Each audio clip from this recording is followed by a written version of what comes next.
Black Flag Recovery Activity Report, Agent 202, November 1, Agent 206, Larry. This is on James Duffy.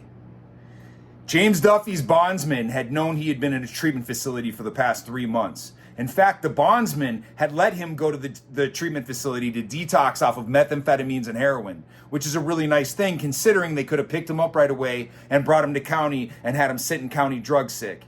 So in our opinion, the bondsman was taking care of him. James Duffy provided paperwork from the treatment facility to the bondsman that said he's getting out on a Wednesday. Well, that Sunday when we picked him up, come to find out he was actually getting released on Monday.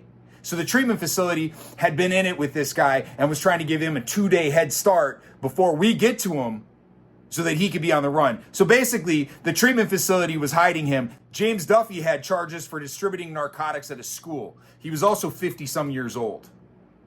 At 12:30 p.m., Agents 202 and 206 left the Phoenix metro area and drove up to beautiful Bullhead City, Arizona. On the drive up to Bullhead City, we had tried multiple times to get a hold of James on his cell phone. See, this was one of those treatment facilities where you get to keep your cell phone. It was a nice place, kind of posh, upscale. Anyways, we tried to get a hold of him to no avail. He wouldn't respond to me. After about 3 hours, I finally got a response and it said, "Who's this?" So I let him know that, hey, we're with your bondsman. I'm trying to touch base with you in regards to your paperwork. Super easy thing. Stops talking to me. Won't respond to anything. So at this point now I'm like, okay, listen, we're going to go up there. We're not going to tell the front desk when we get there. We're just going to try to find him and make contact with him because I'm pretty sure he's ducking me. Right when we got there, we parked the vehicle. We sat there and watched and saw 20 people come outside and start smoking cigarettes. It was pretty easy for us to determine that this was the designated smoking area. And if he was a cigarette smoker, there's a really good chance that he'll be outside smoking at one of these times. After smoking, the group started to go back inside. At that point in time, we hadn't been able to get positive identification on whether or not James was in that group of people. So we had to wait for another hour, hour and a half for them to have another smoke break, come outside, and then we were going to see if he was in that group. We waited an hour and a half for the group to come back outside, and sure enough, they did. Once they had settled in and everybody was smoking their cigarettes, we exited the vehicle. We walked up, we were in plain clothes. We did have our badges on our belts so we could be easily identified by anybody while we're approaching these groups of people. Because we got a feeling we might get into a fight with these people. As we're approaching the group, we hear a guy yell, "It's them, bro. Take off, run. It's them. They're here for you." I look over and I see a group of 2 guys running back towards the building. So I catch up, get right up on him, and sure as shit, that's James Duffy. I get him in custody and he's up against the wall right next to a door, trying to pull this door open. At which point there's 15 to 20 people behind me trying to pull this person out of my custody, physically remove him from my custody. On the other side of the door, there's another 15 to 20 people now trying to come out, along with the supervisor, Roberto. Because the situation was escalating so quickly, Agent 206 and 202 are outside the door, 15 people trying to take this person out of our custody.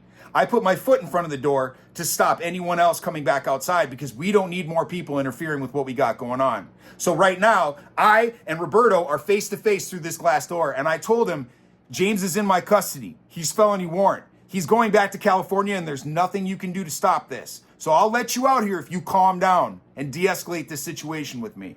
I moved my foot. He comes out. Another 15, 20 people come pouring outside. Everyone's blowing up. I told Roberto, if we get assaulted, it's because you instigated it and you allowed this to happen. I showed him a badge. 206 showed his badge, and everybody started to calm down. James started belly crawling into the building. See, James thought that if he made it into the building, that he would be safe. That's not the case. We had already made contact with him. He had already fled from us. We can pursue him into any facility that he goes to. Agent 206 was able to isolate one of his arms. James is flailing around on the ground, freaking out. His pants are too big, so his pants came off. He fully exposes himself to everyone in the crowd, 30 plus people. He pissed on himself, pissed on me, pissed on Agent 206, bit Agent 206 in the ankle. I was able to put my knee on his back, wrench his other hand around, and get the bracelet secured on him. We stood him up, and at that point, he started calming down. I got his pants pulled back up on him, secured, walked him out to the vehicle, covered in piss, all of us, of course. Once we're in the vehicle, James is crying, saying, "I'm sorry, I wish I hadn't done that. Can we please go get my medication?" Just because we thought it was in his best interest, we went back to the facility, we got his medication for him. Staff at the facility were apologizing, saying, "I'm sorry, I didn't know this was gonna happen." And they requested next time we try to make contact with them, please go to the front desk. I don't think that would have helped much in this situation. James Duffy was transported back to California. handed off to California agents, and processed back into county jail.